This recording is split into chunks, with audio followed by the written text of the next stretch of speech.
Well, welcome everybody. Welcome fellow patriots. Welcome fellow deplorables. Welcome all you dregs of society, all you sycophant, all you rock dwellers, all you stinkos, especially all of you hateful people who celebrate the president. You're always welcome here.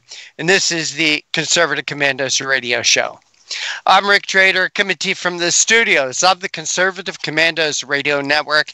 And joining me as my co-host is the patriot from the Commonwealth of Virginia, the president and CEO of Frontiers of Freedom, and that's George Landrith. George, welcome back to Conservative Commandos.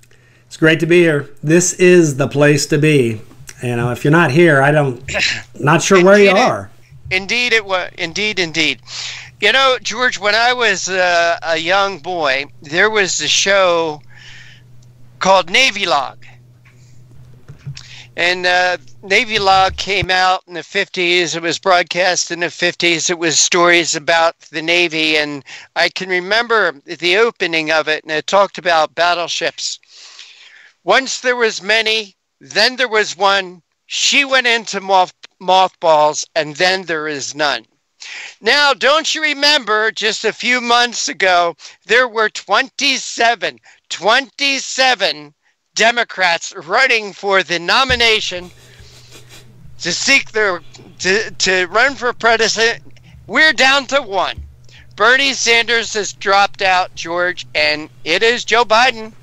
He survived. Yeah, it's very interesting because I have to be honest, probably a majority of my close friends who watch this sort of thing early on didn't think Joe Biden would even stay in the race that much longer. He seems so ineffectual and so out of it, and he was having a difficult time fundraising, that it seemed to them, and I didn't think them foolish for thinking this, but their projection was that he was going to be getting out of the race, pretty soon. And then all of a sudden, Representative Clyburn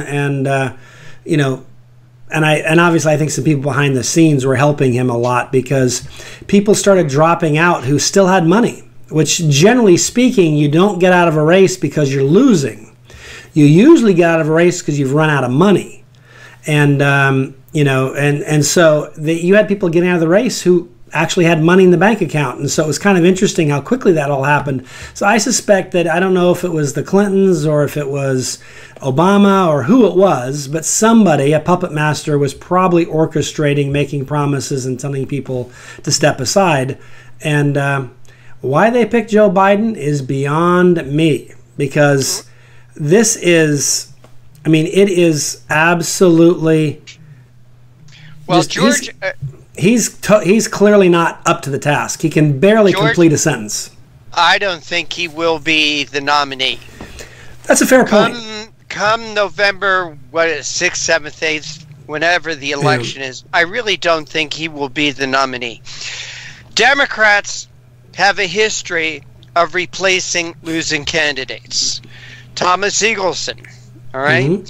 Robert Torselli, Senator of New Jersey, who everybody hated. Yeah. 1 month before and he was the election. Go down. 1 month, he was going to lose. 1 month before the election, they pulled him off and put old tired Frank Lautenberg back on. Yeah. Lautenberg won. I really don't think, George, I don't think that Joe Biden will be the candidate on election day. I really don't. It's interesting. If he's not, then the question is, who would it be? Would it be someone else who was running for president, or would they bring in a new face like Cuomo? And well, Cuomo, or how about Michelle Obama? Yeah, it could be Obama. Yeah, that's an interesting idea. You know, our friend Dr. Gerard Lamaro, quite some time ago, he predicted that Michelle Obama would be the candidate. Yeah, but he really has. And Dr. Lamaro is the man that on the day before the presidential election of 2016 predicted a landslide for Donald Trump, when everyone else was saying a landslide for Hillary Clinton. He predicted that Donald Trump would get 311 electoral votes. The only state that he got wrong was New Hampshire. Interesting. And there was a lot of voter fraud in New Hampshire. A lot of people from Massachusetts, since New Hampshire has same-day registration, a lot of people from Massachusetts went over to New Hampshire and voted for Hillary Clinton. Yeah. So I think there's at least a 50-50 chance that somebody else will be the nominee. Yeah. Well, I think if she wants the nomination, she could certainly get it and have it. They'd probably just serve it up to her on a silver platter. My only question with her is, does she actually want it? Because there's some things that it seems to me she seemed annoyed by the whole presidential stuff. I'm sure she was happy to be the president's wife and everything, but it's not yet clear to me. Unlike Hillary's made it clear.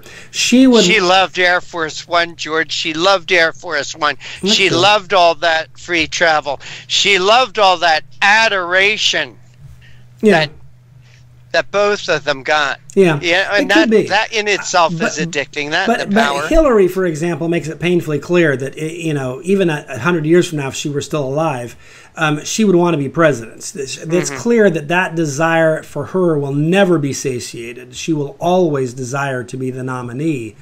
It's not yet clear to me that Michelle's that driven on it, because I think she may see it as a mixed bag. Free travel's great, Air Force One's great, but yeah, she also got tired of some of the other stuff. And so I don't know. We'll see. I'm not saying they're wrong. I'm saying if she wants it, it's hers. No doubt about it. I'm just not sure how bad she wants it. Well, George, with the coronavirus raging and all the trouble, all the problems that's going on in the country, don't you think every member of Congress would absolutely be focused on doing the right thing for the country? Well, not so much for Nancy Pelosi and Shifty Schiff. They're ramping up new Trump investigations as we speak right now. Yeah. I like that. Sorry, I probably revealed my opinion by all of that. But, yes, you did. So, first of all, Adam Schiff doesn't care about America or the country. Adam Schiff has a political agenda to pursue that involves what's good for Adam Schiff. And it may or may not be, and in fact, you and I both know it's not good for America. But the bottom line is they have illustrated over and over and over again. At this point, if you think Nancy Pelosi wakes up in the morning and asks herself, what can I do to make America a freer, more prosperous, better place? You are smoking crack. I don't know if she ever asked herself that question, but let's put it this way. It hasn't happened in decades. It may never have happened, but I am prepared to tell you with absolute confidence that she does not give a flying rat's patootie about what's good for America.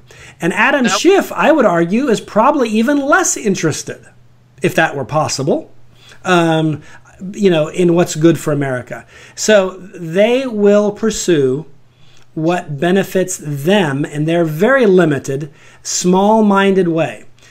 You would think that, if we're at me, I've always thought when I was at work, don't play these kind of inter-office politics games. Just be a good employee. Prove yourself to be reliable. Prove yourself to be hardworking. Prove yourself to be somebody the boss can't get by without because you're just that good.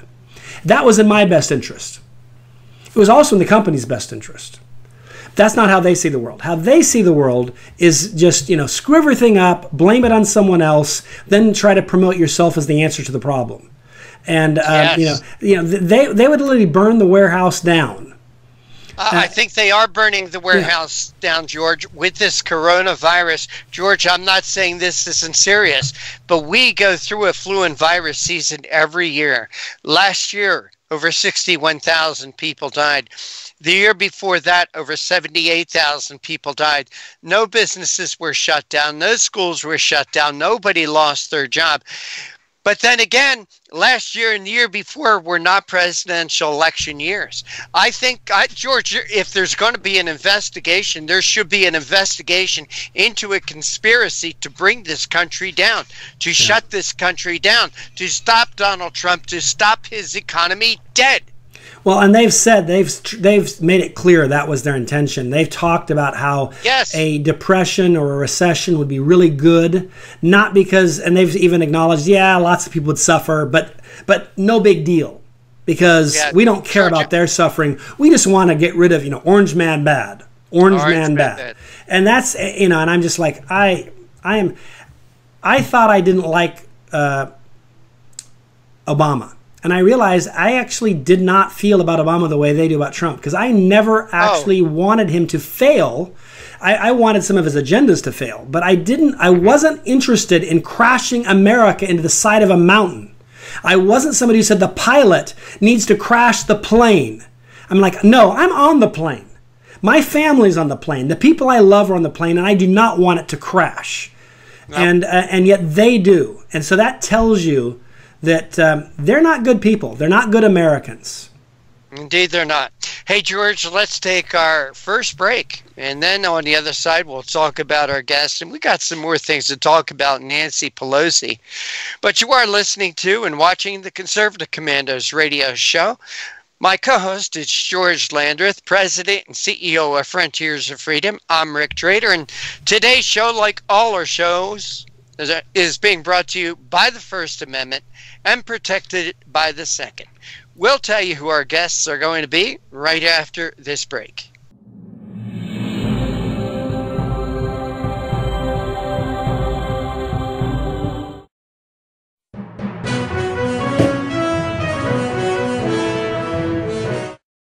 Mom, thank God you're going to be okay. So relieved.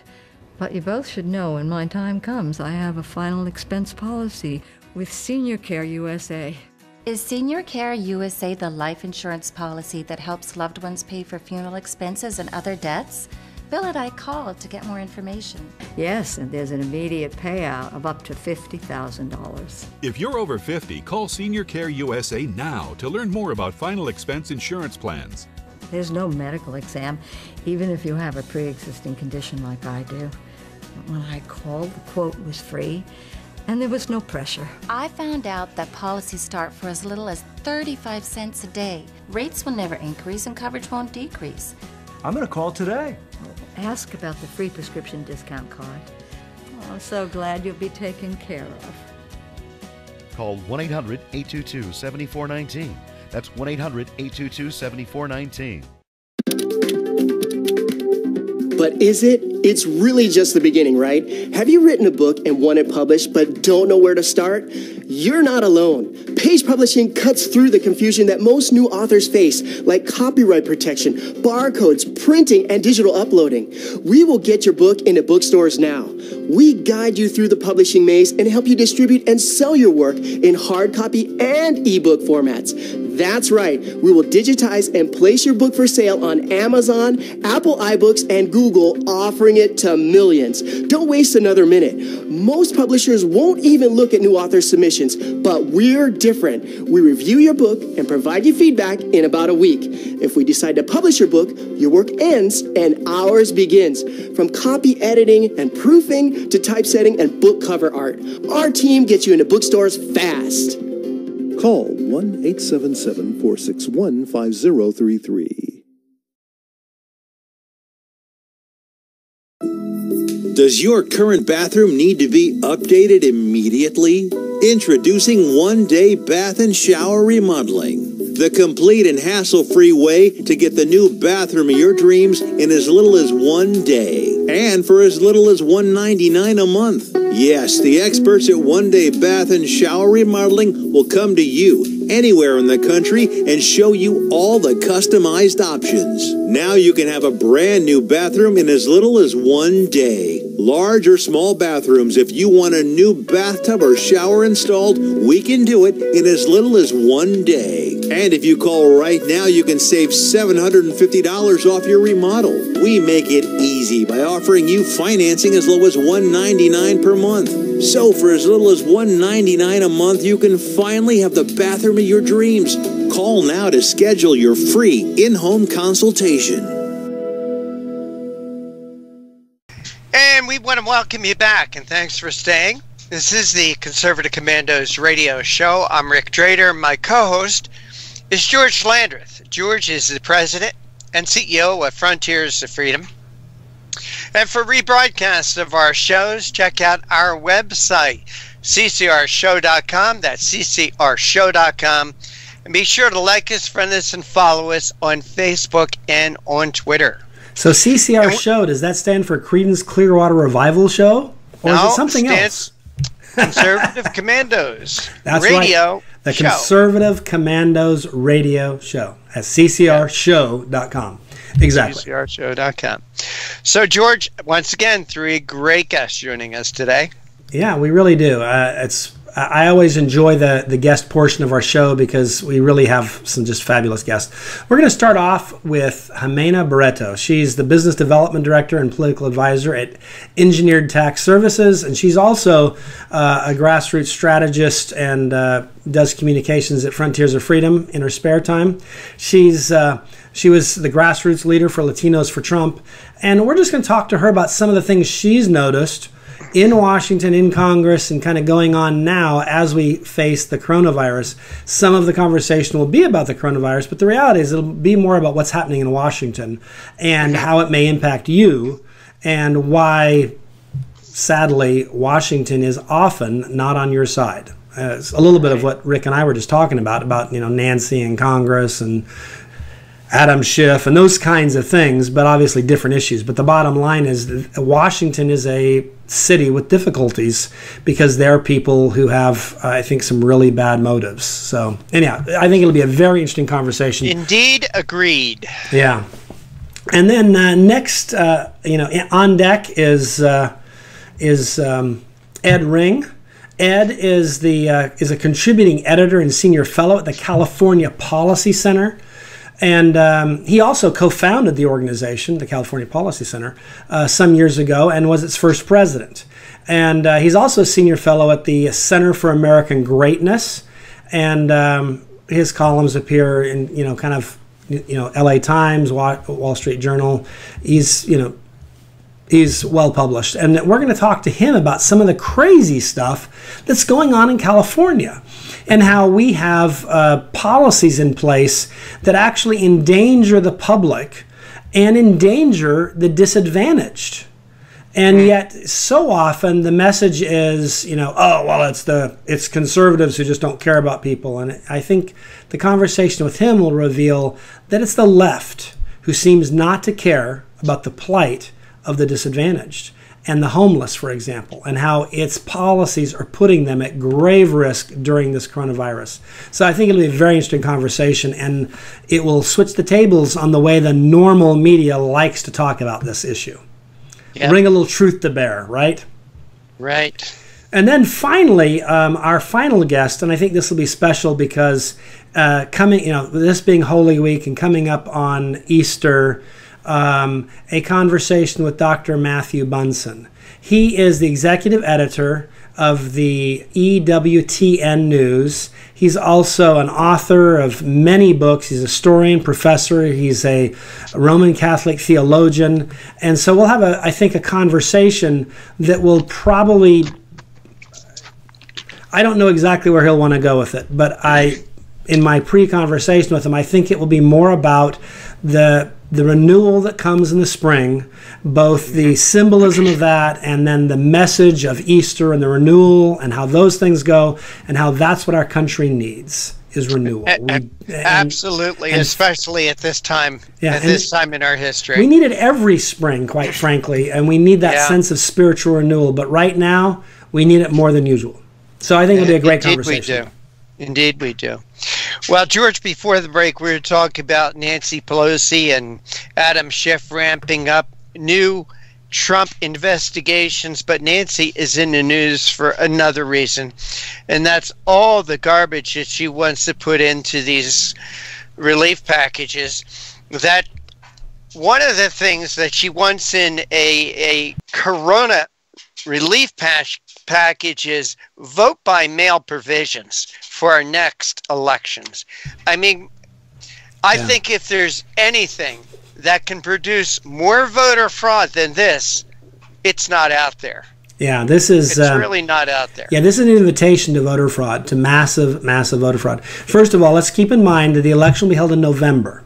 And even the most pessimistic of estimate says we'll be well past this by November. Now, there is some concern that it could become annualized and we might see it again in January. But in November, everyone says we will be past this. So there's no reason to change the vote. But Nancy Pelosi wants to do this. And it's just amazing to me that this is her, you know, I mean, let's be honest. Nancy Pelosi does not care about America. Nancy Pelosi, she held up the CARES Act for days and days and days because she wanted provisions like these put in right now. Now, the truth of the matter is, if the coronavirus were actually the plague and it was actually still going strong in November, we might have to do something with technology to vote. I don't think by mail is the way to go, but we do lots of banking online and it's secure. And if I can trust my, you know, not fortune, but whatever, you know, meager sums I have to online transactions, we could probably figure out a way to vote that way too if we had to. I prefer to show up and vote. I think that's the best way to do it. But my point is, there'd be time to do that if we need to. It's clear we don't need to. And all she's trying to do is legalize massive voter fraud. Let's be honest. What did they do in California when they got this? Voter harvesting and massive voter fraud. On election night, most of the Republicans who were incumbents had retained their seats. 2 weeks later, most of them had lost. How? Voter fraud, mail-in ballots, you know, and so forth. So this is the game they want to play. They want to overturn elections and make sure that they can game the system. And she will use any means necessary. Your suffering, your difficulty, deaths in your family, economic catastrophe in your family, all of it doesn't matter to her. She will use it as an excuse to empower herself and her friends. That's all she cares about. I don't even know she cares about her friends that much. She cares about herself. She cares about her party. Well, that's what I meant by her friends. Regaining control of power that they will never, ever relinquish. Yeah, this is about power. That's all they care about. Yeah, it used to be that... George, you're bringing down the country with shutting. They're bringing down the country with this shutdown. It is done intentionally. And it's to destroy Donald Trump. It's to destroy the economy. And in doing so, they're destroying the country. It's driving us into a depression, George. Mm-hmm. This is a self-induced depression. Right. I'm older than dirt. I wasn't around for the last Great Depression. Right. But the last Great Depression started in 1929. We were not out of it until the end of the Second World War. It took a world war to end our depression. All the social programs of Franklin Delano Roosevelt didn't do the trick. Well, they actually created, there were times during the Great Depression that we were starting to pull out of the Depression, because the market's pretty powerful and it will, correct itself and try to do better, even with interference. And as that started to happen, he would put in place new pieces of his New Deal. And economists who follow these things have done studies and pointed out that he created a double and a triple and a quadruple dip depression because he would not stop monkeying with the economics of things and destroying things. And yet the history that was written was he got us out of the depression. And any economist worth his salt will tell you he may not have created the depression, but he sure as heck did make it last a decade. And he was rewarded with term after term after term after term.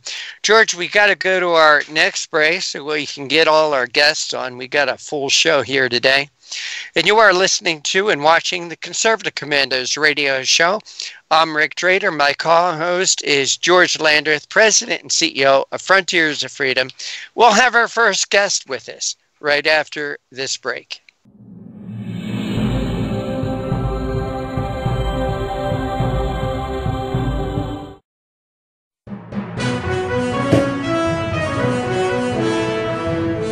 Attention homeowners, do you have a house that's in need of serious repairs? Do you have tenants that never seem to make their monthly payments? How about code violations, past due taxes, or maintenance costs you just can't afford? Then call my friends right now at Quick Cash Offer. They specialize in buying any home, no matter how ugly the situation. Turn that problem property into cash right now. It's just that simple. One call and you can get rid of that home headache forever. They buy the ugliest houses with instant closings, instant cash, and huge savings. Plus, there are no realtor fees, no listing fees, and no repair costs. Just cash in your hands for that painful property. They're buying a few more houses in your neighborhood this month. So take advantage of this cash offer and call Quick Cash Offer now. 855-296-8854. 855-296-8854. That's 855-296-8854. Listen carefully. If your student loan debt is overwhelming you and things seem hopeless, we've got great news. If you're still struggling with your student loan debt, there are government programs available that may actually lower your payments by consolidating your federal student loans.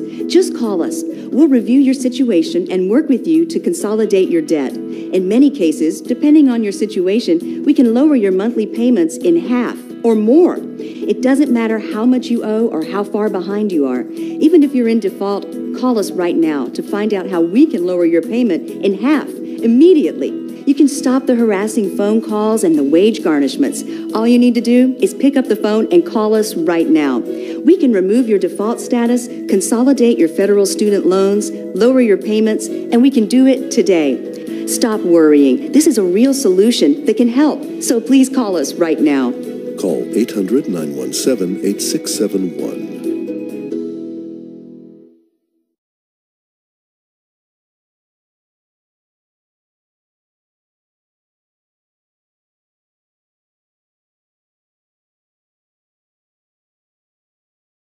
Are you over the age of 50? Want peace of mind and financial security for your family? Here's an important message to you and all seniors from the Final Expense Insurance Hotline. The average funeral costs about $7,000, even more. And and the most government benefits will pay your family is only $255. That leaves your loved ones with a burden of paying your debts and funeral costs. Our plans start as low as $1 per day and will pay up to $30,000 for your funeral and other final expenses. There's no medical exam and you'll have lifetime coverage. Plus, your rates will never increase and your plan cannot be canceled regardless of your medical condition, as long as you make your premium payments. Get free information right now. Just answer a few simple questions and get approved right over the phone in just a few minutes. Call right now. Call 855-221-7334. Do you have an idea for an invention, but you don't know what to do next? How do you get in front of companies or get a patent? Call InventHelp. They've been helping inventors just like you for 35 years. And thousands of people contact them every month. With 65 offices, you can meet with an InventHelp representative near you who will keep your idea confidential and explain their invention process step by step.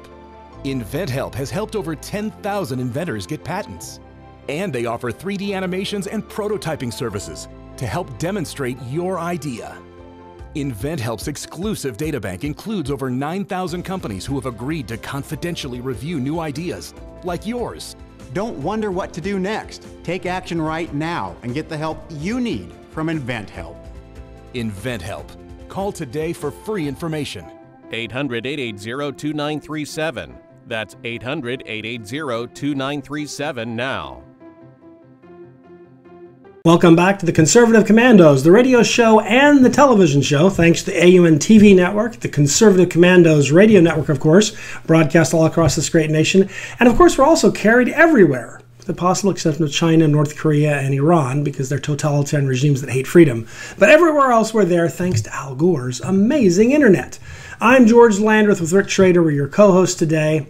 We are glad you're here. And I do want to remind you, check out our website, ccrshow.com, if you'd like more information or want to view or hear a rebroadcast. I'm really excited to introduce our next guest, both a friend of mine, a friend of the show, and a friend of conservatives everywhere, Ximena Barreto. She is the business development director and political advisor at Engineered Tax Services. She's also the Director of Communications and Grassroots Strategy for Frontiers of Freedom. As you can tell, she's busy, and she's always doing great things. But in a previous life, she was a grassroots organizer for Latinos for Trump, and she is a nationally recognized spokesperson and ambassador for America because she is a strong advocate of our constitutional system of limited government, and she just thinks that the founders were pretty smart folks. Something that I know you agree with, but sadly not enough Americans seem to. So with that, Ximena, welcome back to the Conservative Commandos. Thank you for having me. Absolutely. It's great to have you. It's always a lot of fun.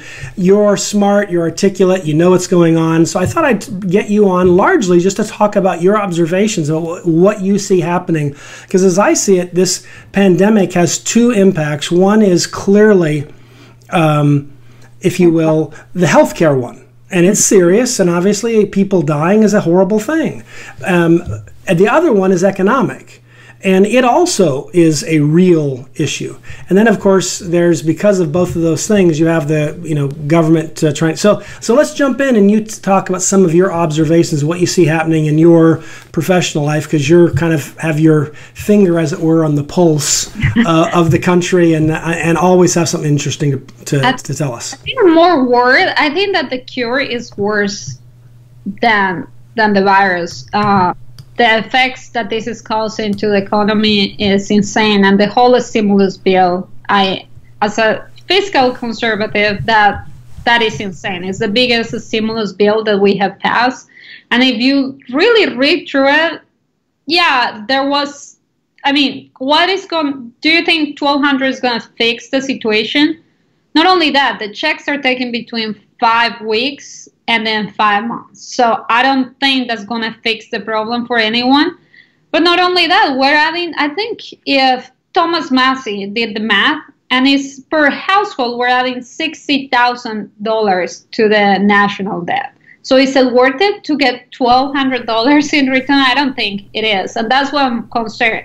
It's very sad that people are dying. I get that, but the economy is suffering, and that's what I'm really worried about.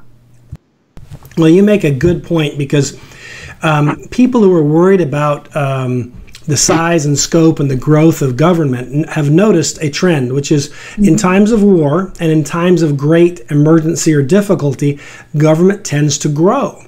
And the problem is that's fine. That may be necessary. You can understand why during World War II, for example, the government was a pretty big player in our economy, because it was trying to defeat the Axis powers and defeat, national socialism. So I got that. The problem is that when the war is over, the government often doesn't really relinquish all those powers. It may relinquish some of them, but it seems to keep some.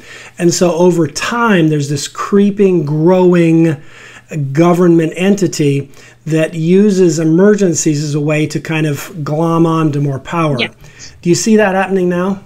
And that's exactly what happened in that bill. If you look, there was like 25 million going to the Kennedy Center. What did Kennedy Center do? They fired everybody. They fired everybody, exactly. So it's overreaching of power. That's all they're doing. They try to put high things in there that, we're endowment of ours, like we're going to help, but then they go on and fire all those people. I think like give relief to small businesses, restaurants, nonprofits that don't have that income, and give all the money back to the taxpayers. Right. The 1,200 is a joke. And if you think about it, I mean, in Virginia they put the lockdown till June 10. Which is stupid, because it's one day after the election. They just want us to mail our votes so they can cheat on it. But if you think about it, there's going to have to be a second stimulus bill. Right. Well, you make a good point, because $1,200 doesn't really change much for people. It's a pretty rare place in America where $1,200 is really enough to get by on, and certainly not in any kind of metropolitan area. That wouldn't even cover your rent for a month. That wouldn't cover my rent, but think about even for a place, most rents are like, even in a small town, it's like at least $800. Right. And if you have a family, that doesn't even cover food, utilities, nothing. That's just like family. You make a very good point. And then one of the things I pointed out was, instead of sending cash to everybody in America, I thought to myself, just kind of we want to encourage people to get back to work.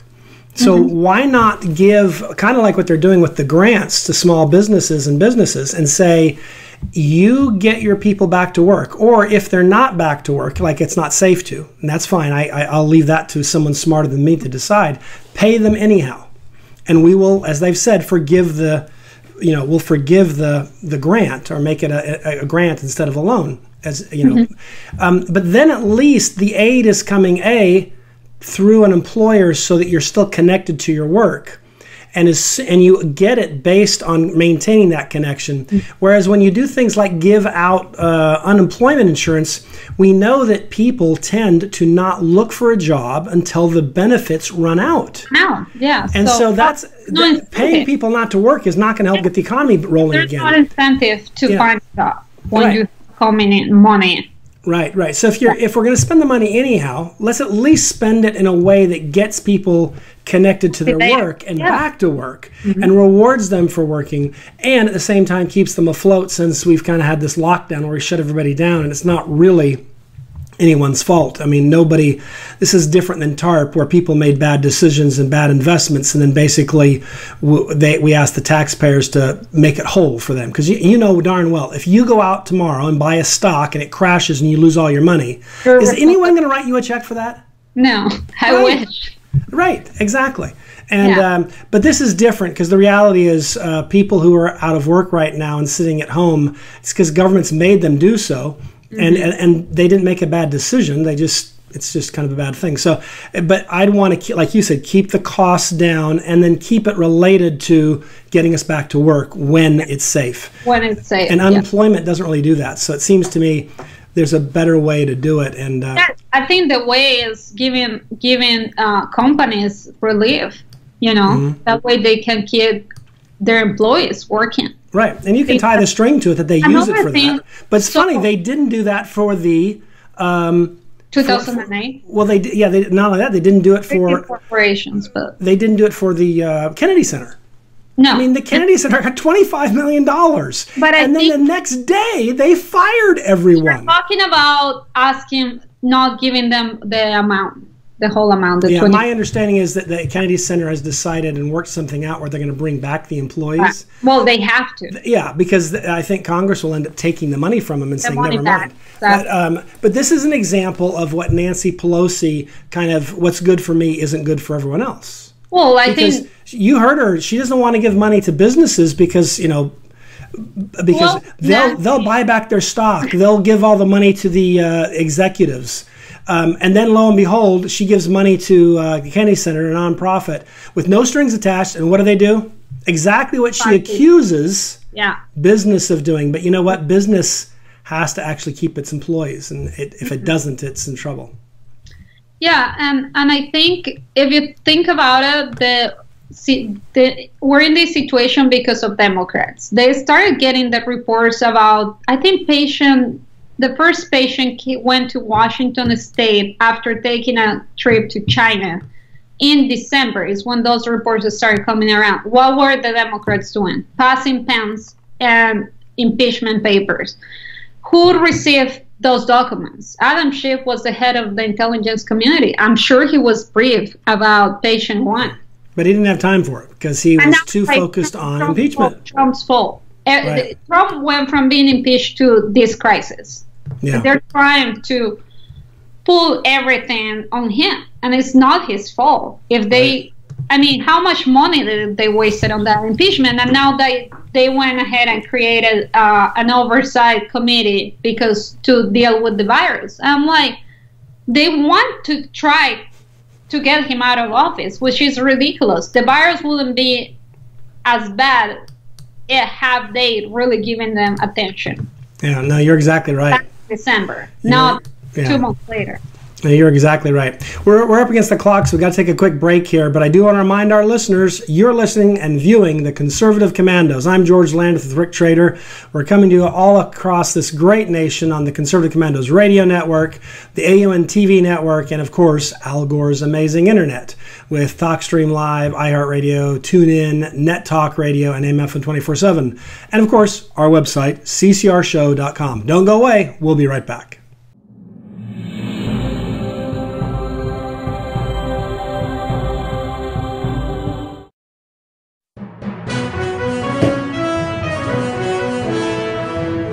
Are you a veteran and are you a homeowner? Then think Streamline and maybe save yourself a few $100s every month on your mortgage. A VA Streamline refinance. It's called a rate reduction loan because mortgage interest reduction is exactly what it does. It's just for veterans and it lowers your mortgage rate so you can save on mortgage payments every month, every year. That's a lot of money saved. And it's so easy to qualify. You don't need pay stubs, a W-2, or bank statements. You don't need a home appraisal. It's fast and easy to apply. And mortgage interest rates are very low right now. So a VA Streamline refinance makes it super easy and super affordable to take advantage of this opportunity and really cut your monthly mortgage payments. Veteran and homeowner? Call us to find out more. 888-893-7491. 888-893-7491.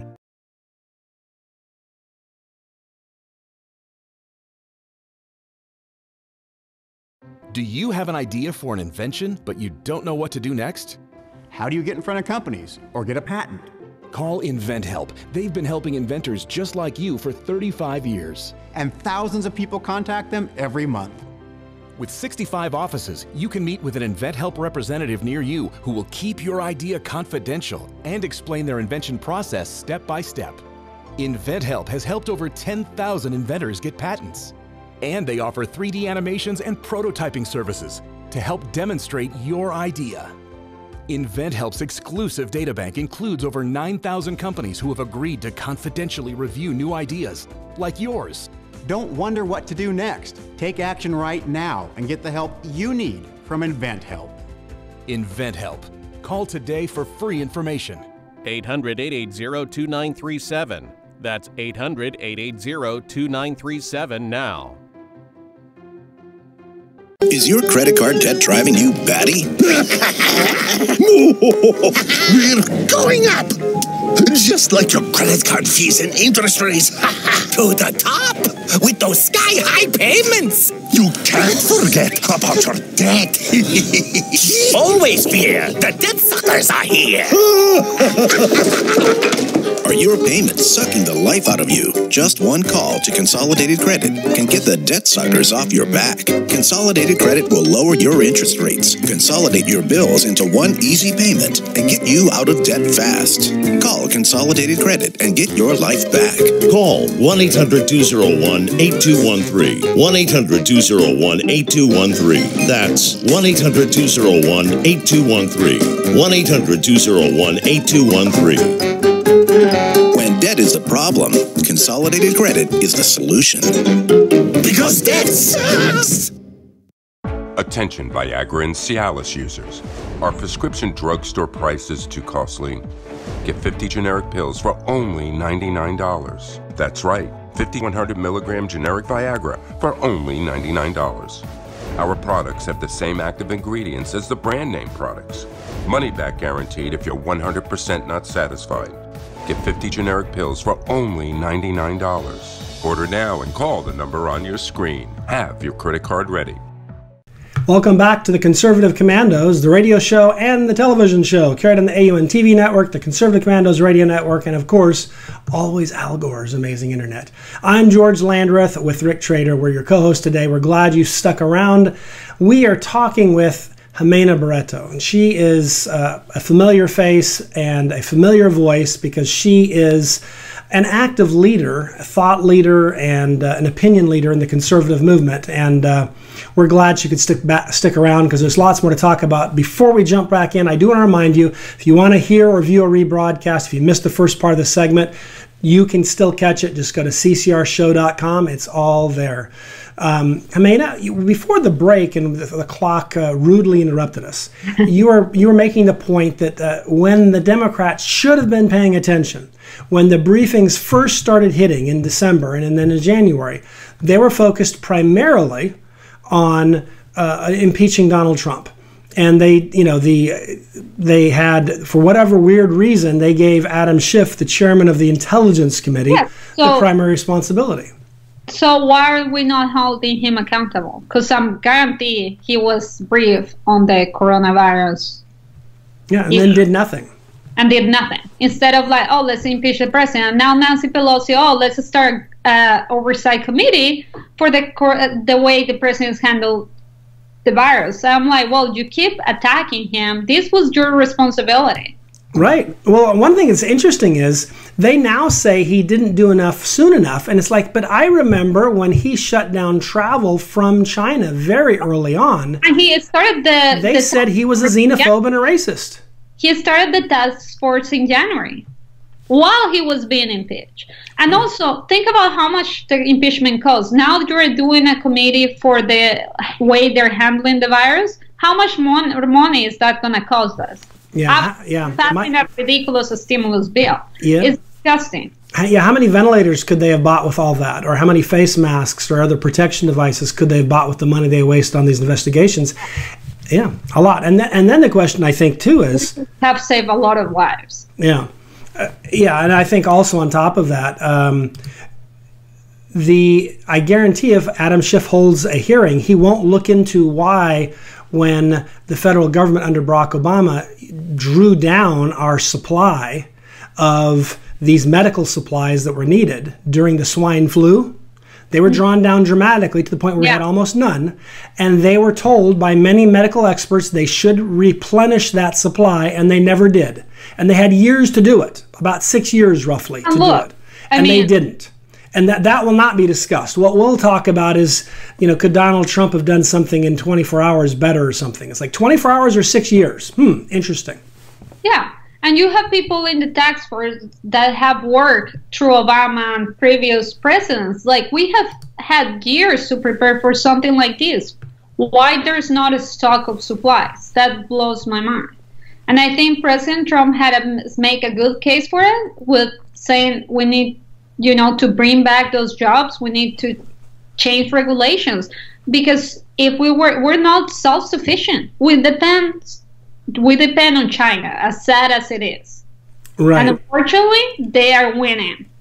Because you're right. We completely depend. They owe a lot of our debt, and if anything, we should learn from this, that we need to start building all these products in the United States.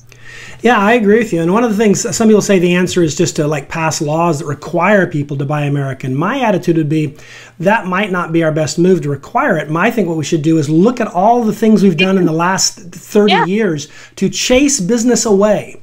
Imagine if I invited you to my house for dinner. And then when you got there, I pulled out a stick and started hitting you and cursing at you and yelling at you.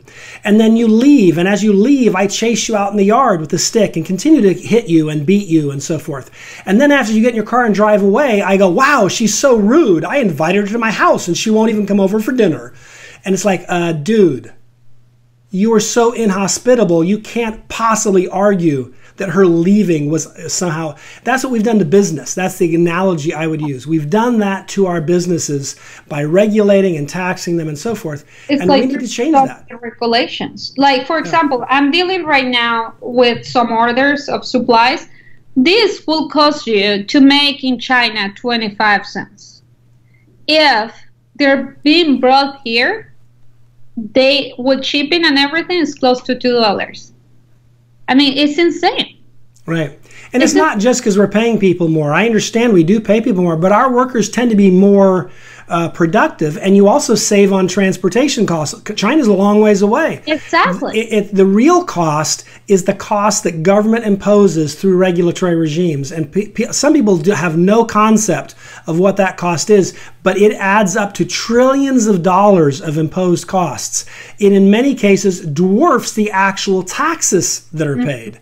And so I don't know if we fully appreciate how we've essentially told China, we don't want this work here. You can have it. Yeah, the problem is stupid. Also, yeah, it is stupid because, well, now we're seeing the ramifications, but also, if you think about it, there was a Wall Street Journal article yesterday about, and I've been working on the back end with FEMA and DHS trying to get supplies from some of my company's clients that have supplies, but a lot of people have been counterfeiting these goods, and I mean, we're putting millions of lives at risk. If we had those supplies in U.S. and we were building them here, we wouldn't have any issues right now. Yeah, you make a good point. And we could make all these things. Yeah, not that complicated to make this. I mean, but we have to make it plausible again, as opposed to basically chasing these businesses away. We put people in the moon. We can do it all, you know. And the problem is the government. All these regulations and taxes are making these companies go away. And now, like, it takes like 10 days to get products to U.S. That's what I'm dealing with the suppliers that we have. 10 days is too long. Yeah. Way too long. Well, another thing that's interesting about all this is we have to expand what we think of as terms of national security. Obviously, bombers and fighter jets and aircraft carriers and radar and missile defense, those are obviously national defense issues. But it's clear now in a worldwide environment where health and these sorts of things, because our enemies are watching, and I'm not saying the Chinese did this on purpose. They may have done it by accident. I don't know. It doesn't matter whether it was done on purpose or by accident. How they did it. The problem is they're watching, and they've learned something. And what they've realized is they could bring America to its knees in a relatively low-risk way, because you can't really, like, what are we going to nuke them back? But they're destroying our economy. Right.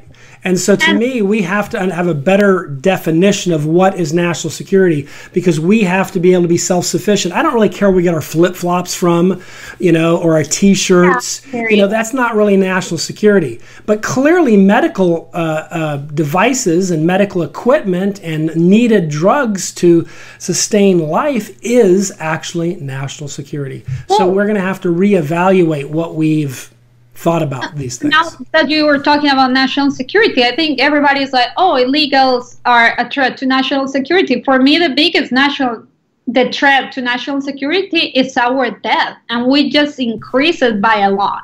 Not only that, this is another lesson that many countries are learning.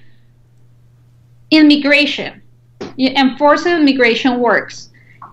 And President Trump had said it since he announced, we need to cross the border, close the borders. What did Colombia do? Or even, President Duque closed the border the same day, closed it. Nobody called him racist. Mexico closed the border with U.S. They're not allowing U.S. Americans go to it, which is hilarious if you think about it. But that's one of the reasons. Everything that President Trump had said since he started running is like, we need to not be depending on other countries. We need to cross the borders. This is proof that he's right. Yeah, no, well said. And that is a great place for us to end, except I do need to make sure you tell our listeners how they can follow the work that you do. Twitter, Facebook, Instagram, whatever you use to get the message out. I have @RepublicanChic on Twitter and Instagram. And then if they want to, we do, my company, Engineer Tax Services, if they go on our site, we created a link about the CARES Act, how to apply everything, and it's updated every hour. So in case people are wondering how to apply for those benefits. Okay, so engineeredtaxservices.com? Yes, and there is a CARES section. And then Republican Chick?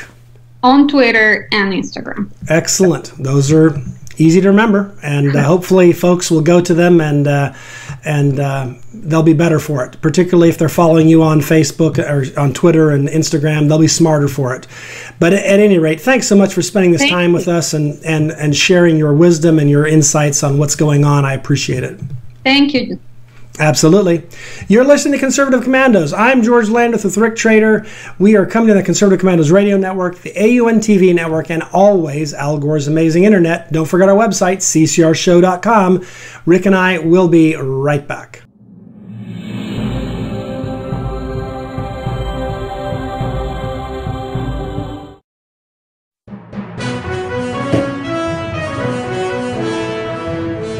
Everybody wants cheap airfare, but where do you find it? You call low-cost airlines. Their prices are direct from the airlines, and they're so low you can't find these fares published anywhere. They specialize in cheap flights, discount hotel rooms, cheap car rental rates, and great package deals anywhere around the world. Wherever you want to go, they can help you get there cheaply and with a best price guarantee. If you want the lowest prices on your airline tickets or other travel services, call now. That's right, call. That's the only way to get these rates. Experts are standing by 24/7 to get you the cheapest airfare and hotel rates available. So don't wait. Call right now for the lowest travel prices anywhere and for great last-minute travel deals too. Call 888-431-0562. That's 888-431-0562. 888-431-0562. 888-431-0562. Dish TV is better than cable TV. Here's why. Dish has the nation's lowest TV price, along with an award-winning DVR that can skip commercials, record 8 shows at once, and get access to thousands of movies at your fingertips. Cable simply can't even compare. So the smart choice is to cut the cable and get Dish. Plus, you get all these great TV features, free HD DVR upgrade, free installation, and free movie channels. Say goodbye to cable and get more with Dish TV. 877-290-7764, 877-290-7764. As an added bonus, you can switch to Dish now and receive a $50 Visa gift card. So call now and get Dish TV. Call 877-290-7764, 877-290-7764. That's 877-290-7764. Limited time offer, 24-month commitment and credit qualification required. Cancellation fee, monthly equipment fees, and other restrictions apply. Promotion can change at any time. Friend, do you remember when it felt good to withdraw your cash from the bank to expand a business, go on vacation, or buy a new car? Well, today, withdrawing your own cash has become a very risky business, according to The Secret War, a shocking new research report. I just read it. And folks, I was amazed to learn why banks are now required to spy on us for the government and then report any suspicious or unusual behavior. I suggest you get The Secret War free. Just call the number on the screen, no charge, from the folks at Swiss America. And get this, did you know simply spending cash today may be enough to have you branded as a potential criminal? That's right. The new war on cash is really a war against all freedom-loving Americans. The Secret War is yours free, so call the number on the screen and you can tell them Pat Boone gave you the number. Welcome back to the Conservative Commandos, the radio show and the television show, thanks to both the Conservative Commandos radio network, broadcast all across this great nation, and the AUN TV network. I'm George Landrith with Rick Trader. We are your co-hosts today, and this is the place to be. If you want to hear or view a rebroadcast, check out our website, ccrshow.com. I'm pleased to introduce, we have on the line Ed Ring. Now, he is a contributing editor and senior fellow with the California Policy Center. He actually co-founded that in 2013, and he served as its first president. He's also a senior fellow at the Center for American Greatness. His work has appeared in the Los Angeles Times, the Wall Street Journal, The Economist, Forbes, and many other news outlets. He is always interesting, and since California is at the center of a lot of what's going on here, we thought he might be a great interview. So with that, Ed, welcome back to the Conservative Commandos. Thank you very much, George. It's good to have you with us. I know from looking at your website at the California Policy Center that there's some unusual things going on in California, and that sometimes when you expect rationality from government, you might be expecting too much. So let's have a conversation about this whole, coronavirus and other things that are impacting the nation, but quite frankly, one of the two hot spots in the nation really is California. Well, California is a hot spot, but I guess these days unusual things are happening everywhere. California is unfortunately the epicenter of a lot of things that we're trying to correct as conservatives. If you look at the response to the epidemic, you can really very easily go down a rat hole and start to second guess everything and wonder what might be done better. But we are victims to some extent, of fate. And the focus that I guess got the attention of your station was the work I've done recently on Venice Beach. Venice Beach is in the heart of Los Angeles, right on the coast. It's only about 10 miles from downtown Los Angeles. And it's a beautiful little town with extremely expensive homes, of course, because it's right on the California coast. But it's become a sort of a magnet for homeless encampments.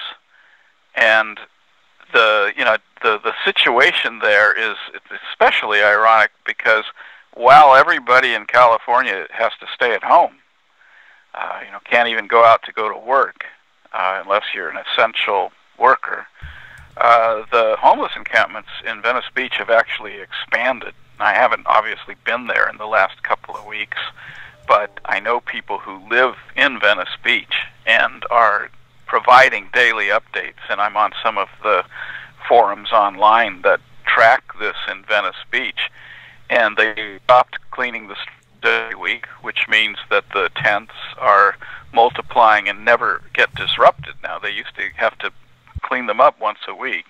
Also on the boardwalk at Venice, the stores, or all the weather siding is pulled down and the stores are shut down. So the encampments along the boardwalk in Venice Beach are also expanding. And there's so many priorities for the law enforcement that ordinary calls, and I'm talking about calls where somebody's screaming at the top of their lungs because they're possibly mentally ill, or very intoxicated and swinging an axe around. And this is a true story. And the police said, well, he's not breaking any laws. Women are being followed and harassed. That started as soon as they opened up their homeless shelters. So, and then, you know, they don't have any rules at the homeless shelter that they just opened up. It actually made the city more, or this neighborhood, more of a magnet for homeless people. There's no curfew. There's no social distancing. There's no background checks. There's no sobriety requirements. Well, and waving an axe around isn't a crime? You know, my understanding, I mean, when I went to law school, I was told that it was considered an assault if you put someone at fear for their safety, where a reasonable person would have interpreted your actions as potentially dangerous, which meant that you couldn't pretend to punch somebody and at the last second graze by their nose and not actually hit them. That's still an assault. And so waving an axe around strikes me as a big deal.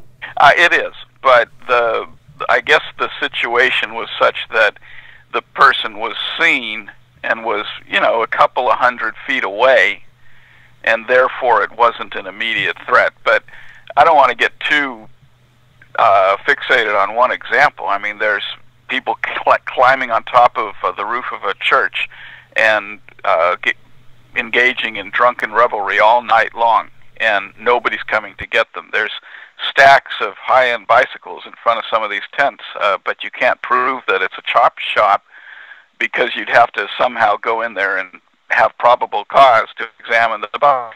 You know, I don't want to get into I mean, there's feces everywhere. There's bottles, plastic bottles of urine everywhere. It's a disgusting, grossly unhealthy situation, and it's been that way for over a year. It's just gotten worse and worse. Wow. And the police are sort of, their hands are tied because of Prop 47, which downgraded drug and property crimes, and also took away the three strikes laws and took away the ability to hold suspects. You have to basically write them a ticket and let them go, and with the bail so-called reforms, you can't really do much about somebody who fails to appear. I mean, the ability to enforce the law in California has been very much compromised in the last 5 years or so, which is part of the reason that the homeless problem has gotten so much worse, is there's no way to hold them accountable. And one more thing about the homeless is these are people, for the most part, if you're sane and responsible and down on your luck, which does account for, you know, roughly a third of the homeless fall into that category, they find shelter. They go to shelters, they get training, they get back on their feet. And the other half to two-thirds, these people need help. They're mentally ill, a lot of them. A lot of them are substance abusers and addicts, and a lot of them are criminals. And you can't just, the individual rights that are the reason that we decided not to police homeless encampments anymore, they're important. But at some point, you have to do something to help people who are mentally ill and to help people who are drug addicts. You can't just call it a lifestyle and let them live among people who are paying mortgages on some of the most expensive real estate in the country, and call that, you know, inclusive zoning and social justice and human rights. Sure, but there's the rights of the people who live there as well. That's a very good point. And it would seem to me that that's a problem, you know, last year, 10 years from now, 5 years ago. Right now, it seems to me one of the problems you have is none of this is remotely close to safe. And it seems that it's likely to exacerbate the problem. I'm stunned because there are people who, you know, in Virginia, for example, it's illegal. It's actually a crime to attend church now. I'm not even sure that's constitutional, to be honest with you, but I do understand, and my church is voluntarily cut back and we don't actually meet. We've tried to do other social distancing things where we have virtual meetings and the like, and we try to minister one to another through electronic means and technology. But the point is, none of that's going on in this community. And then when that community is hard hit, people are going to say that this is an example of, some sort of classism or some ism because they were more hard hit by it than other people. And it's like, well, maybe, but maybe it was because they didn't follow any of the protocols that everybody else was trying to follow. Anyhow, it's just frustrating, but we are up against the clock. I'm glad you can stick around because there's lots more to talk about, and we've certainly got to get to it all. But before we do, we've got to take a quick break. So I'll remind our listeners and our viewers, this is the Conservative Commandos. I'm George Landrith with Rick Trader, and we're coming to the Conservative Commandos Radio Network, the AUN TV Network, and of course, always Al Gore's amazing internet. TalkStream Live, iHeartRadio, you name it, we're there. Don't forget our website, ccrshow.com.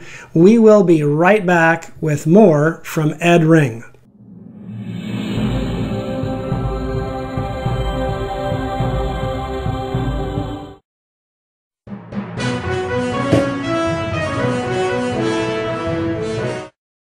Mom, thank God you're gonna be okay. So relieved. But you both should know when my time comes, I have a final expense policy with Senior Care USA. Is Senior Care USA the life insurance policy that helps loved ones pay for funeral expenses and other debts? Bill and I called to get more information. Yes, and there's an immediate payout of up to $50,000. If you're over 50, call Senior Care USA now to learn more about final expense insurance plans. There's no medical exam, even if you have a pre-existing condition like I do. When I called, the quote was free, and there was no pressure. I found out that policies start for as little as 35 cents a day. Rates will never increase and coverage won't decrease. I'm gonna call today. Ask about the free prescription discount card. Oh, I'm so glad you'll be taken care of. Call 1-800-822-7419. That's 1-800-822-7419. But is it? It's really just the beginning, right? Have you written a book and want it published but don't know where to start? You're not alone. Page publishing cuts through the confusion that most new authors face, like copyright protection, barcodes, printing, and digital uploading. We will get your book into bookstores now. We guide you through the publishing maze and help you distribute and sell your work in hard copy and ebook formats. That's right. We will digitize and place your book for sale on Amazon, Apple iBooks, and Google, offering it to millions. Don't waste another minute. Most publishers won't even look at new author submissions, but we're different. We review your book and provide you feedback in about a week. If we decide to publish your book, your work ends and ours begins. From copy editing and proofing to typesetting and book cover art, our team gets you into bookstores fast. Call 1-877-461-5033. Does your current bathroom need to be updated immediately? Introducing one-day bath and shower remodeling. The complete and hassle-free way to get the new bathroom of your dreams in as little as 1 day. And for as little as $1.99 a month. Yes, the experts at One Day Bath and Shower Remodeling will come to you anywhere in the country and show you all the customized options. Now you can have a brand new bathroom in as little as 1 day. Large or small bathrooms, if you want a new bathtub or shower installed, we can do it in as little as 1 day. And if you call right now, you can save $750 off your remodel. We make it easy by offering you financing as low as $199 per month. So for as little as $199 a month, you can finally have the bathroom of your dreams. Call now to schedule your free in-home consultation. Welcome back to the Conservative Commandos radio show and television show, carried on the AUN TV network, the Conservative Commandos radio network, and with the possible exception of, I guess, China, North Korea, and Iran, totalitarian regimes that hate freedom, we truly are everywhere, thanks to Al Gore's amazing internet. But since they control the internet there and censor it, we're probably not there. I've never checked, but That's my guess. Wherever else, though, and we're glad you're here. Remind you, if you want to hear a rebroadcast or view one, check out our website, ccrshow.com. We've been talking with Edward Ring. Ed is both a contributing editor and a senior fellow at the California Policy Center, which he co-founded and served as its first president. And he's also a senior fellow at the Center for American Greatness. And his work appears in all the places that you might expect someone who's smart and has intelligent things to say to appear. So we are really glad, Ed, you could be with us today and that you stuck around. Much, George.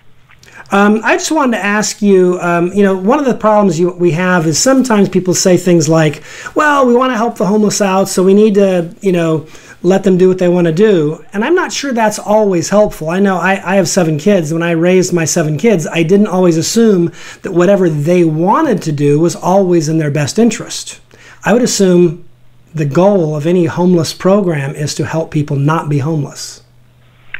Well, that's right, and I think the ideology that's governing the approach to homelessness is part of the problem, recognizing any lifestyle choice as legitimate, and there's some constitutional rights that back that up, but ultimately you've got people who are mentally ill or addicted to drugs and alcohol who really, while they have that right, you have to ask, am I really being compassionate to them or to the neighborhoods where they're camping and accumulating and having this very dysfunctional presence? Is that fair to them? Is that fair to the people in these neighborhoods? And so there's some ideology that's saying, yes, it's a human right, but there's also, if you truly care about homeless people, you have to look at the rights of everybody, and you have to, at some point, decide whether somebody's competent to be out on the street. And why is it that people have a right now, based on court rulings that started back in, I think, 2006 in Los Angeles? Jones versus the City of L.A. Was a Ninth Circuit Court ruling that said if you can't provide supportive housing, then you have to let somebody sleep in any public property, pretty much. Not on the middle of a sidewalk, but to the side of a sidewalk's fine. But the problem with that is they went ahead and did something which I don't think ideology is governing the policies that they've gone to. I think it's money. Because what they're doing is building supportive housing. But they're not building supportive housing that anybody can afford. Taxpayers can't afford it. Ordinary people that are buying homes and condominiums can't afford this kind of housing. It's overdone. They're building apartments that they were going to house the homeless in, and I'm not exaggerating at all. The average cost for these apartments to house the homeless, this so-called permanent supportive housing, is over $500,000 per unit. There's examples up in Westwood in Los Angeles. They actually so to purchase like a condo is what you're saying. Like well, to purchase? They just live there. They put them in those homes, and it's called housing first is the doctrine. And the idea is that if you put someone into a nice in a nice neighborhood, by the way, that somehow through osmosis or something, all of their other pathologies are going to improve. This is the housing first doctrine, and there is some ideology backing that up as well. The idea that these people were disadvantaged and the people in the nice neighborhoods were privileged, and therefore you have to inoculate all of these privileged neighborhoods with disadvantaged people who the taxpayers are going to fund to live in these neighborhoods. I'm not making any of this up. This is welcome to California. This is the ideology that governs. But what happens is land developers and nonprofit agencies and government bureaucracies all make a killing on building these things, and they make a lot more money if they build them in expensive neighborhoods. We could have housed the homeless already. We could have been done by now if we went to inexpensive parts of Los Angeles County, for example, and built units, maybe tent encampments that are supervised and have clinics and kitchens and everything they need to dry up, hopefully. Maybe there'd be some where there would be treatment for their mental illness, but this housing and urban development came out of the Obama administration, and I think it was 2009. It began very early in his administration. They came up with what they call Housing First. And then you take Housing First, which means let's not spend any money on treatment for these folks until we get a roof over their heads. And you combine that with the ideology of inclusive zoning, which means that you have to take all these disadvantaged people and put them into neighborhoods where there's privileged people living there, because that will help them, and that will be a restorative justice and so forth. It helps the corrupt bureaucrats and land developers make more money. And you'll never solve the problem because it's $500,000 or more for every single unit. And you can do the math on that. Anybody can do that math if they've got their cell phone calculator. If you have 100,000 people that need a roof over their head, and we know it's more than that just in California, and you're spending, $500,000 per unit. What is that? $50 billion? We don't have $50 billion to do this, and it'd take forever to get it done. Yeah, and it's not going to actually solve the problem because, in essence, you can provide housing, but you have to do more than provide housing because, as you said, for many of them, there is a social pathology or a set of social pathologies that we have to help them get past so that they can solve this problem of why they're homeless. Some, it's just down on their luck, and like you said, those people tend to be only temporarily homeless. But the permanent homeless class, there's something going on there. So maybe you can take a minute or a minute and a half, if so. I don't mean to rush you. It's just I'm looking at the clock and realize that it's a cruel task. Yeah. It's a cruel taskmaster. But what are some things we ought to do to change these policies to make more sense that would be actually pro-homeless person, meaning to help them stop being homeless and to get back on track as being a regular American who has control of his life?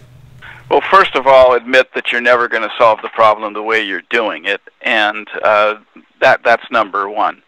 But then you'd have to suspend certain laws, and you'd have to challenge the Housing First mandates from HUD, because you can't get any federal money unless you pursue called Housing First. Then, when it comes to housing itself, you're going to have to go to less expensive parts of the community, and you're going to have to put up stuff that, why should somebody who's homeless be given an apartment in one of the nicest places on earth for free when people are just working their butts off to pay their mortgages on these very expensive properties? You're talking the California coast, you might as well be talking about the Amalfi Coast or the French Riviera. I mean, this is prime real estate. Go out into North Los Angeles County, Lancaster, some of these spacious, spread out communities where property, instead of being 10 or 20 or $30 million an acre, and I'm not making that up, go check it on Zillow, you can instead find property for $5,000 an acre or less. Go to there, or go to publicly owned land that's out in the rural parts of these counties all over California. Set up tent cities and move them there, or is ailing them. You don't want to put people who just need a hand in the same part of this compound as people who are mentally ill and so forth, and help them. The other big thing is Prop 47. Prop 47, Gavin Newsom could suspend Prop 47 right now and make these crimes enforceable and have a place where you can bring criminals. They're not, most of them are petty criminals. You're talking about intravenous public drug use or shoplifting for amounts that are less than $950. Are tickets. They're traffic tickets nowadays, or they're not even that for some of these drug offenses. So bring back the laws that we had before Prop 47 went into effect so that we can arrest these people and help them. Gavin Newsom could do that right now. It's amazing that, you talked about right before the break how we lose our constitutional rights in a health crisis. We do. And you can argue all day long about the cost and benefit of that. Obviously, we've got to get rid of this pandemic. But the point is, how come law-abiding people who work are losing their jobs and getting basically put under house arrest while there's absolutely nothing going on? And I know this for a fact because I'm talking with people as recently as a few hours ago. They're running around, and I don't want to disparage them. These are human beings, and we should help them. But they're running around with no accountability in Venice Beach. They happen to be homeless. And that's crazy. Yeah, that is. Well, Ed, can you tell us how we can follow the work that you do? Well, the best place to go would just be to the California Policy Center website. Most of what I write ends up there. That was the calpolicycenter.org. Or you can calpolicycenter.org. Yeah, or just Google Edward Ring, and you'll find me. Fair enough. Well, thanks so much for spending time with us today. It's been great. But we are up against the clock, and so we've got to take a break. I'm George Landrith with Rick Trader. We're coming to you from the Conservative Commandos Network Studios, and we will be right back.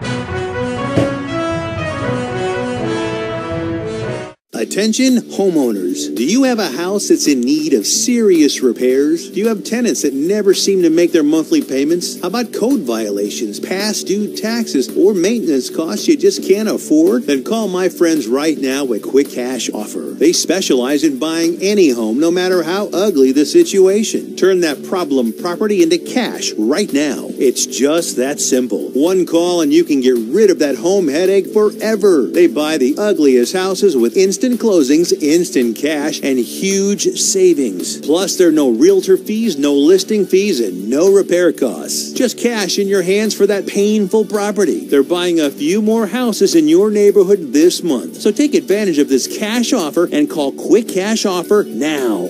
855-296-8854. 855-296-8854. That's 855-296-8854. Listen carefully. If your student loan debt is overwhelming you and things seem hopeless, we've got great news. If you're still struggling with your student loan debt, there are government programs available that may actually lower your payments by consolidating your federal student loans. Just call us. We'll review your situation and work with you to consolidate your debt. In many cases, depending on your situation, we can lower your monthly payments in half or more. It doesn't matter how much you owe or how far behind you are. Even if you're in default, call us right now to find out how we can lower your payment in half immediately. You can stop the harassing phone calls and the wage garnishments. All you need to do is pick up the phone and call us right now. We can remove your default status, consolidate your federal student loans, lower your payments, and we can do it today. Stop worrying. This is a real solution that can help. So please call us right now. Call 800-917-8671.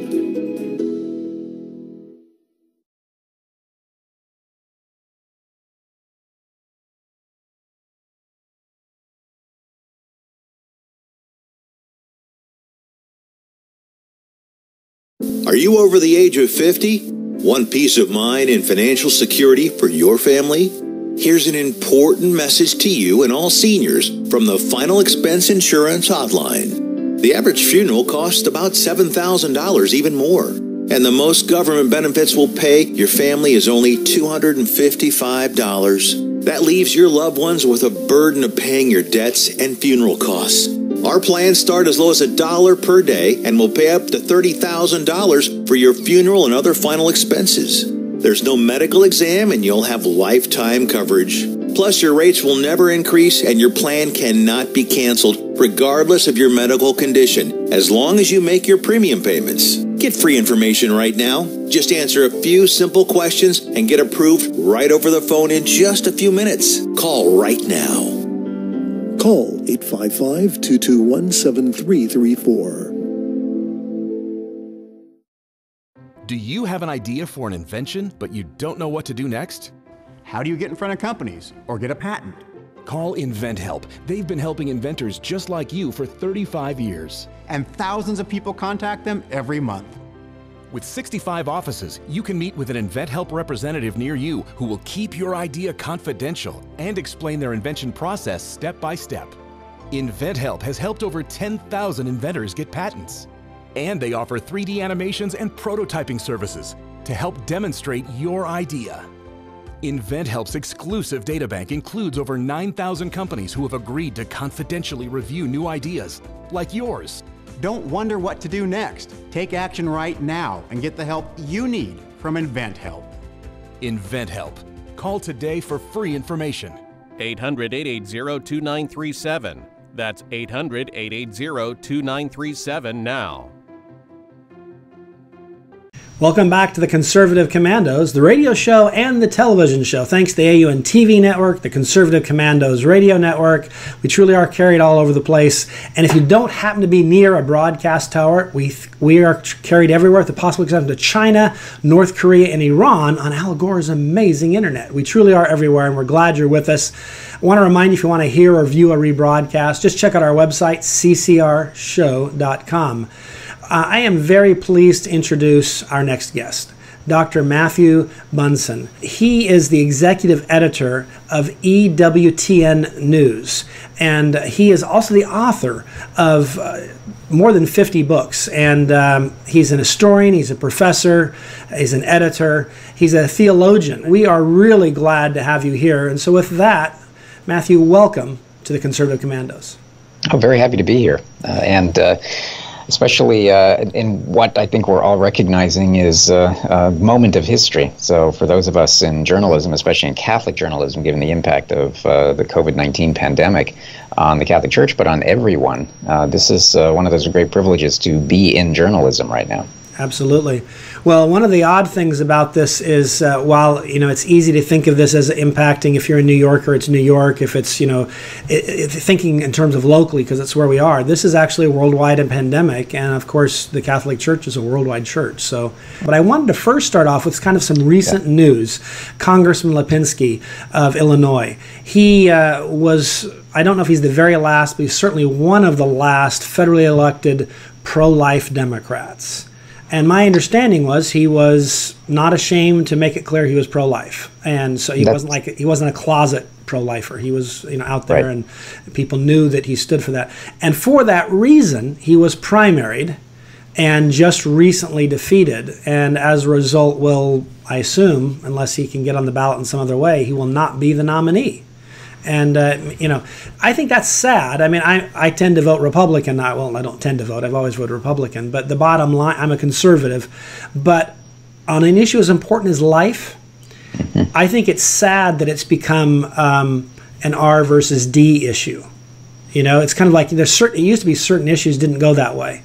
Certain issues like the national security, just the sanctity of human life, the rule of law. These are all issues that Americans agreed upon. And then slowly but surely we've started to divide up into almost a tribalist sort of thing. And I think it's sad then when this happens. So I want to ask you to kind of give us your take on all of this.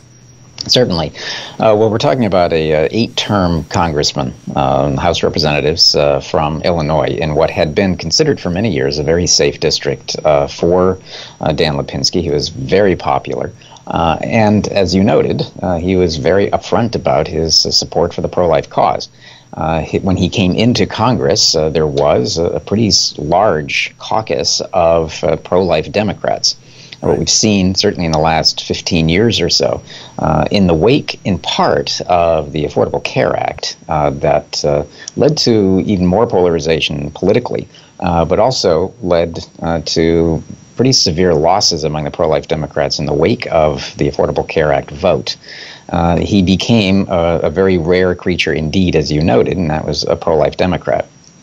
We know statistically, through polling, through research, that about a third, if not more, of all Democrats are pro-life, which means that with someone like Dan Lipinski now out of Congress, this represents a disproportionate misrepresentation or underrepresentation of pro-life Democrats in Congress, certainly in the federal level, on both the House side and the Senate side. Absolutely. I remember, I think it was Mayor Pete was asked by a pro-life Democrat what he thought, and he basically told her, there's no room for your view in the party. I'd like you to vote for me, but, tough luck. And I just kind of like, wow, I understand that we may have differences on all kinds of what I would call traditional political issues. Where you should build a highway, what the funding level or taxing level on this particular income or asset should be, and all those things. I get all that. That's, but to me, this is kind of just what I would call basically a fundamental moral issue. Does human life matter? Do you care about it? I was disheartened by that. Again, I wasn't going to vote for Mayor Pete. I wasn't going to vote for whoever the eventual nominee was in the party. But I've always believed as America we'd be better off if we had agreement on something as fundamental as the value of human life. Well, you're right. I mean, there are certain cultural baselines, as well as even a common vocabulary that we used to have politically, socially, culturally. The idea of the sanctity of life was one that certainly cut across all party lines. Lipinski's defeat on the primary side, though, I think is it's significant for a couple of reasons. First, it does demonstrate, once again, very powerfully, the impact, the strength of the pro-abortion lobby.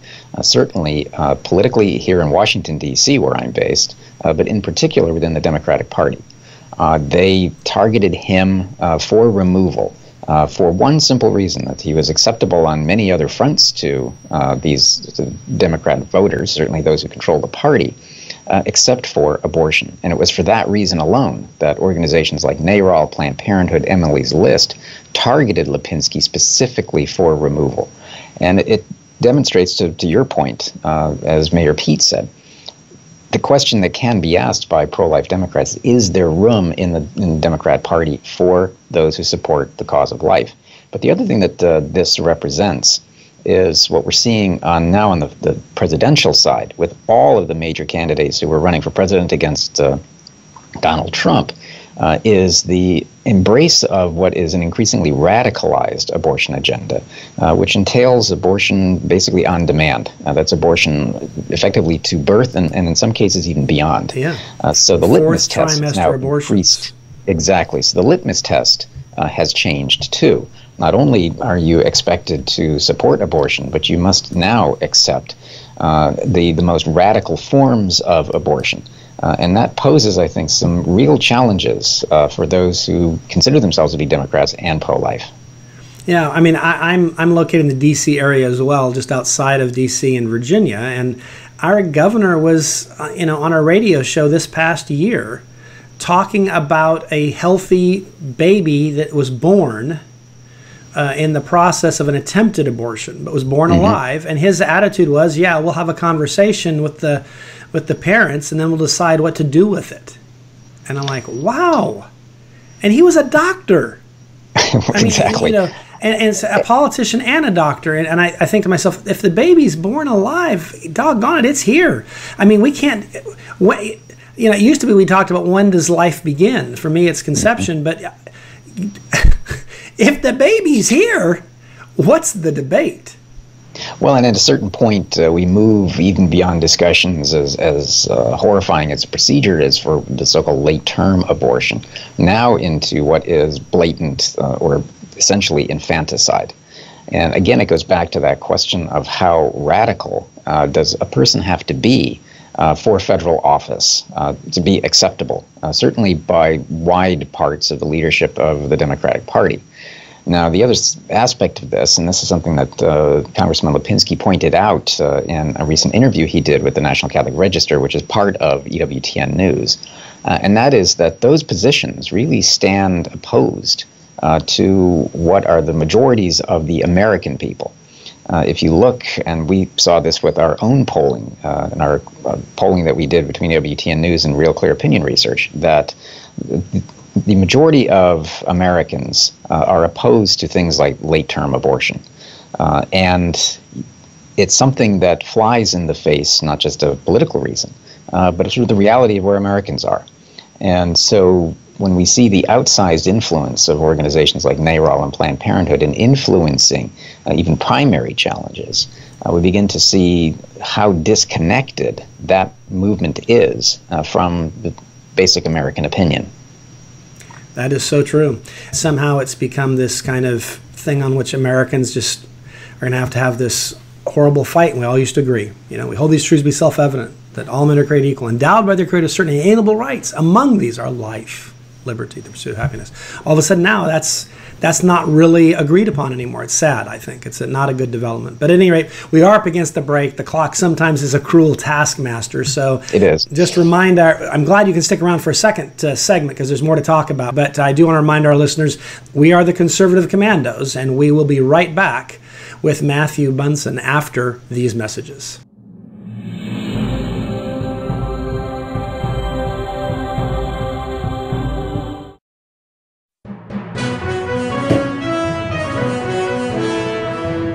Are you a veteran and are you a homeowner? Then think Streamline and maybe save yourself a few $100s every month on your mortgage. A VA Streamline refinance. It's called a rate reduction loan because mortgage interest reduction is exactly what it does. It's just for veterans and it lowers your mortgage rate so you can save on mortgage payments every month, every year. That's a lot of money saved. And it's so easy to qualify. You don't need pay stubs, a W-2, or bank statements. You don't need a home appraisal. It's fast and easy to apply. And mortgage interest rates are very low right now. So a VA Streamline refinance makes it super easy and super affordable to take advantage of this opportunity and really cut your monthly mortgage payments. Veteran and homeowner? Call us to find out more. 888-893-7491.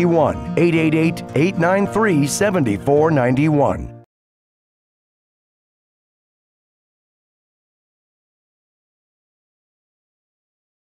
Do you have an idea for an invention, but you don't know what to do next? How do you get in front of companies or get a patent? Call InventHelp. They've been helping inventors just like you for 35 years. And thousands of people contact them every month. With 65 offices, you can meet with an InventHelp representative near you who will keep your idea confidential and explain their invention process step by step. InventHelp has helped over 10,000 inventors get patents. And they offer 3D animations and prototyping services to help demonstrate your idea. InventHelp's exclusive databank includes over 9,000 companies who have agreed to confidentially review new ideas, like yours. Don't wonder what to do next. Take action right now and get the help you need from InventHelp. InventHelp. Call today for free information. 800-880-2937. That's 800-880-2937 now. Is your credit card debt driving you batty? We're going up! Just like your credit card fees and interest rates. To the top! With those sky-high payments! You can't forget about your debt! Always fear! The debt suckers are here! Are your payments sucking the life out of you? Just one call to Consolidated Credit can get the debt suckers off your back. Consolidated Credit will lower your interest rates, consolidate your bills into one easy payment, and get you out of debt fast. Call Consolidated Credit and get your life back. Call 1-800-201-8213. 1-800-201-8213. That's 1-800-201-8213. 1-800-201-8213. When debt is the problem, Consolidated Credit is the solution. Because debt sucks! Attention Viagra and Cialis users. Are prescription drugstore prices too costly? Get 50 generic pills for only $99. That's right, 50 100 milligram generic Viagra for only $99. Our products have the same active ingredients as the brand name products. Money back guaranteed if you're 100% not satisfied. Get 50 generic pills for only $99. Order now and call the number on your screen. Have your credit card ready. Welcome back to the Conservative Commandos, the television show and the radio show. Thanks to the Conservative Commandos radio network, broadcast all across this great nation on radio towers dotting the landscape, and the AUN TV network, located primarily in California. And of course, Al Gore's amazing internet helps us get everywhere else if you're not near a broadcast tower. I'm George Landrith with Rick Trader, and we are your co-hosts today. And we have been really happy to have with us just a great guest. And I think one of the things that makes Conservative Commando special is we really do have just tremendous guests. And we have Dr. Matthew Bunson. He is the executive editor of EWTN News. So thank you, Doctor, for sticking through the break with us and continuing this conversation. We're in a tough time. COVID-19, national lockdown has to be stressful. We've tried to do things with our family to hold a devotional that's spiritually based on Sundays, using social media to gather up the Landrith clan all over the country together. But we do that because faith matters. It's not just an obligation we have to please some vengeful God on Sundays. It's actually for us. Faith is for us. We're the beneficiaries of faith. God doesn't need, and God will be God whether I have faith or not. The difference is, will I have a fulfilling, happy life? And faith helps add to that. So we're coming up on a great time of year. So fill us in on how you see some of this. You're a theologian, you're a scholar. Help us put all this together and understand why it matters. Well, certainly from the standpoint of faith, a moment like this can be immensely difficult, immensely trying. This has sort of come out of the blue. We were able to sit and watch it progress its way through China and then around the world, impacting people in all corners of the globe now. This is truly a global pandemic. For people to suddenly find themselves locked in their houses, essentially told that you can't leave, it's been jarring, it's been emotionally distressing, it's been very spiritually challenged for people. And the financial uncertainty is also, I think, adds an element of challenge to it. Absolutely. So this is, it's a type of a crisis that hits existentially. It hits in almost every possible way. And for those who find themselves now effectively, again, trapped in their own houses, the impact emotionally, psychologically, and spiritually has been very devastating. That's where I think the churches have to continue to play such a vital role. I say that because at a time when Christians and Jews and Muslims and others are now unable to leave their houses to go to their places of worship, it's so vital for those places of worship to find them where they are. And creativity has been needed. We have certainly seen from the Catholic standpoint, we go to Mass because that for us is the source and summit of our life, the Eucharist. And so to be deprived of that is shocking. So we've seen my network, for example, EWTN, has record-setting numbers of people who are tuning in online to watch our Masses, to look at all of the liturgies that are coming for Holy Week. And we expect those numbers to continue to increase. But that means that we have to be available to them to offer that. And that's where I think parishes, pastors, the bishops around the world are trying to find ways to keep in touch with their flock at a very challenging moment for them. And let's also face the facts that in Italy, for example, more than 60 priests have died from the coronavirus. So they're suffering losses as well. So we're seeing impact on donations. We're seeing impact on the collection plate. This is so wide-ranging that historians are going to be talking about this for a very long time. Absolutely. One of the things that I think is interesting is that the church plays an important role in seeking out and helping the needy. And that takes resources. Sometimes you can just help people lift their spirits, and that can be done, obviously, without money. But sometimes those needs are people are hungry, people are cold. And in this economic time of uncertainty, I think the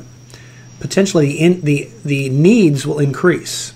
So one of the challenges when we're on a shutdown is some people might not think in terms of contributing to their church if they're not attending. And it seems to me it's important that our commitment, this is not a movie ticket you're buying to be entertained. That's right. This is a offering you're making to help God's work move forward. And so to me, I think to the extent anyone can, even the widow's mite, as the Savior taught, is important.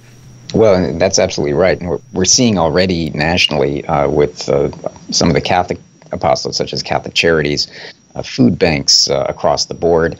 All of them are being asked to find ways to help people with diminishing resources. The food banks are running out of food as more and more people find themselves in financial dire straits because they have been furloughed, they have been let go.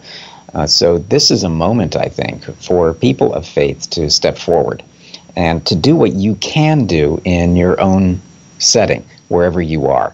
Obviously, we can't ask everyone to be in the streets. That simply is no longer feasible. In fact, and as you pointed out, in many cases, it may not even be legal at this point to be gathering as our instincts tell us to, as Christians, as people of faith, to be out there helping the poor and the suffering and the sick. But what you can do is to keep in touch with the people around you to see how they're doing. Find ways to share your faith with friends, with coworkers, with family, to make sure that everyone is still connected. And then in your own faith life, to use all the means necessary through the internet, through your own readings, to stay faithful to who you're called to be. So it really does present us with an opportunity to deepen our faith in a moment of crisis. And that's where I think faith can play such an important role. In terms of what we're looking at globally, certainly from the Catholic Church's standpoint, there are 1 billion Catholics in the world. All of them at some point now are being impacted by this. And you can imagine then the role that someone like Pope Francis has in trying to lead the faithful. And one of the ways that he does that is through prayer. We have seen consistently, and I would go back to last Friday, in fact, where he held what's called the Urbi et Orbi, so it's basically the city and the world. It was a fairly extraordinary moment of prayer. And I can tell you that people literally from all over the world were tuning in to watch it. So it was an inspiring moment for a lot of people. And we need to have those inspiring moments from all religious leaders. This is a time where we need more, not less, faith.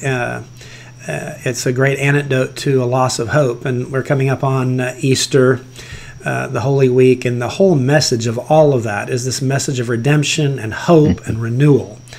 And when times are difficult, hope and redemption and renewal are exactly what the doctor ordered. They are, and this coming Holy Week, I think, is very special for a lot of people. This has one of my favorite memes that I saw on social media was that this was the lentiest Lent I've ever lented. And I think what you can torture the word Lent all you want, but there is some truth to that. But here we are now in Holy Week, where we are able to see the fulfillment of salvation history, where if we take the time in our homes, where we are forced to be right now, and really dig into the events of Holy Week, it can be a transforming moment, because we always remember, too, that we have Holy Thursday, we have Good Friday, we have the tomb, the silent tomb of Holy Saturday, and then we have Easter Sunday, the glory of the resurrection, but it brings with it the promise of God's mercy, and God's mercy is truly abundant, and we can rely on that right now. Absolutely. Well, that is a great place to end, because the clock's telling me we have to. And to be honest, that's just a fabulous message. So I really want to thank you very much for spending time with us on the Conservative Commandos to have this conversation. It was an important one. So Dr. Matthew Bunson, maybe just very quickly, can you tell our listeners how they can follow your work? Well, you can follow me on Twitter at Matt Bunson. You can also follow my work at EWTNnews.com. And if you're looking for a place to see what's happening during Holy Week, go to EWTN.com. We'll be streaming all kinds of events and offering, hopefully, spiritual help throughout all of this. Excellent. Thank you so much. Dr. Matthew Bunson, that was just a tremendous opportunity to have a great conversation about current events and faith and how they intersect. I just want to remind you, you're listening to Conservative Commandos. I'm George Landrith with Rick Trader.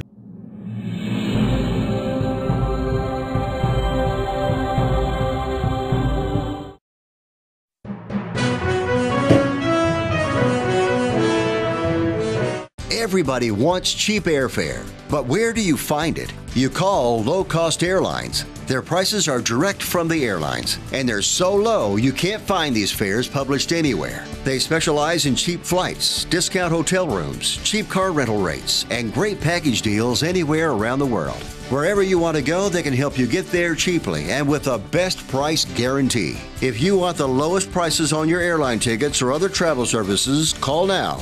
That's right, call. That's the only way to get these rates. Experts are standing by 24/7 to get you the cheapest airfare and hotel rates available. So don't wait. Call right now for the lowest travel prices anywhere and for great last-minute travel deals too. Call 888-431-0562. That's 888-431-0562. 888-431-0562. 888-431-0562. Dish TV is better than cable TV. Here's why. Dish has the nation's lowest TV price, along with an award-winning DVR that can skip commercials, record 8 shows at once, and get access to thousands of movies at your fingertips. Cable simply can't even compare. So the smart choice is to cut the cable and get Dish. Plus, you get all these great TV features, free HD DVR upgrade, free installation, and free movie channels. Say goodbye to cable and get more with Dish TV. 877-290-7764, 877-290-7764. As an added bonus, you can switch to Dish now and receive a $50 Visa gift card. So call now and get Dish TV. Call 877-290-7764, 877-290-7764. That's 877-290-7764. Limited time offer, 24-month commitment and credit qualification required. Cancellation fee, monthly equipment fees, and other restrictions apply. Promotion can change at any time. Friend, do you remember when it felt good to withdraw your cash from the bank to expand a business, go on vacation, or buy a new car? Well, today, withdrawing your own cash has become a very risky business, according to The Secret War, a shocking new research report. I just read it. And folks, I was amazed to learn why banks are now required to spy on us for the government and then report any suspicious or unusual behavior. I suggest you get The Secret War free. Just call the number on the screen, no charge, from the folks at Swiss America, and get this. Did you know simply spending cash today may be enough to have you branded as a potential criminal? That's right. The new war on cash is really a war against all freedom-loving Americans. The Secret War is yours free, so call the number on the screen and you can tell them Pat Boone gave you the number. Well, George, that wraps up another show. I want to thank you for sitting in as my co-host, as always. And, you know, George, I always ask you, how can people follow you and the work that you do at Frontiers of Freedom? But before that, I just want to wish you and all the Landrith family, and I know it's a big family, I want to wish all of you a wonderful Easter weekend. God bless you, and I just want you to stay well, you and your family. Thank you. And same to you and Mary. I hope that you have a meaningful and beautiful Easter as well, and stay healthy. Thank you. But George, how do people keep track of you when you're not here with Conservative Commandos? It's pretty simple. ff.org, 2 F's and .org. And then my Twitter is @G Landrith, Landrith, Glandrith. But we did have some great guests, and I should just say thanks to them real quick. Ximena Barreto is always interesting and insightful. And then Ed Ring has been fighting the good fight in California for a long time.